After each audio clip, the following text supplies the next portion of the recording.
Elizabeth Taylor's struggles in marriage to Eddie Fisher revealed in new documentary.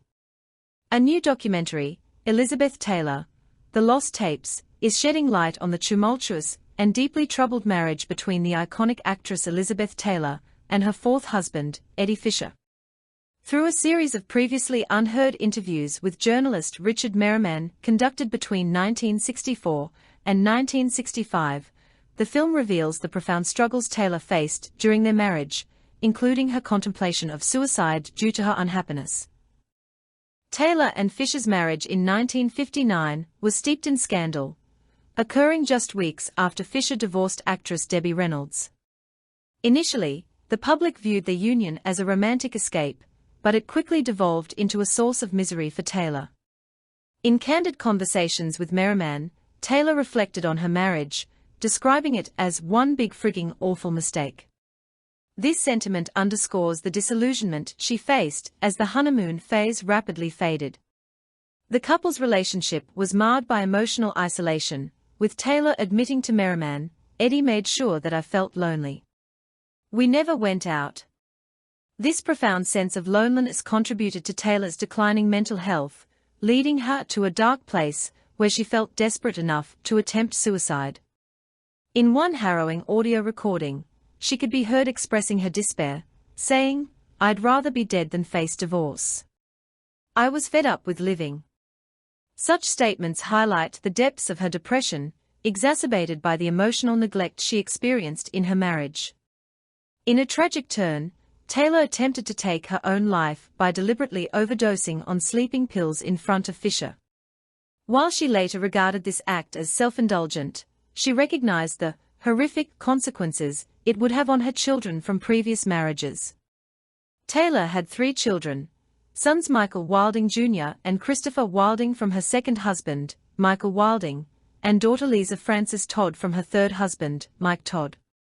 Despite the turmoil of her marriage to Fisher, which lasted until 1964, Taylor's life would take another dramatic turn when she began a relationship with actor Richard Burton. The two would marry twice, further complicating Taylor's already tumultuous personal life. Over her lifetime, Taylor was married 8 times to 7 different men, a fact that has drawn both admiration and criticism. In recent commentary, Todd Fisher, the son of Debbie Reynolds and Eddie Fisher, spoke about his father's affair with Taylor, revealing the societal backlash that ensued. "A lot of people were like, 'So your dad left the good girl for the bad girl,'" he recounted, shedding light on the stigma surrounding Taylor's image as a woman who embraced her desires unapologetically. Nanette Burstein, the director of Elizabeth Taylor, The Lost Tapes, has also weighed in on the unfair treatment Taylor received throughout her life. She stated that Taylor was unjustly slut-shamed for her affairs and relationships, a reflection of societal attitudes toward female sexuality during her time. Burstein's comments point to the broader cultural context in which Taylor lived and loved, offering a more nuanced understanding of her life beyond the headlines. Elizabeth Taylor passed away in March 2011 at the age of 79, leaving behind a legacy of remarkable performances and a complicated personal history. Her son Christopher expressed his love and admiration in a statement following her death, saying, "My mother was an extraordinary woman who lived life to the fullest, with great passion, humor, and love."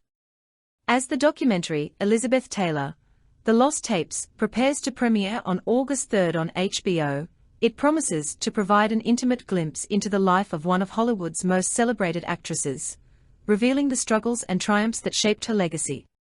Through Taylor's own words, viewers will gain insight into the emotional turmoil she faced, particularly during her marriage to Eddie Fisher, reminding us that even the most glamorous lives can be fraught with pain and heartache. If you or someone you know is affected by the issues raised in this story, please reach out to the National Suicide Prevention Lifeline at 800-273-TALK 8255 or text the crisis text line at 741741 for support.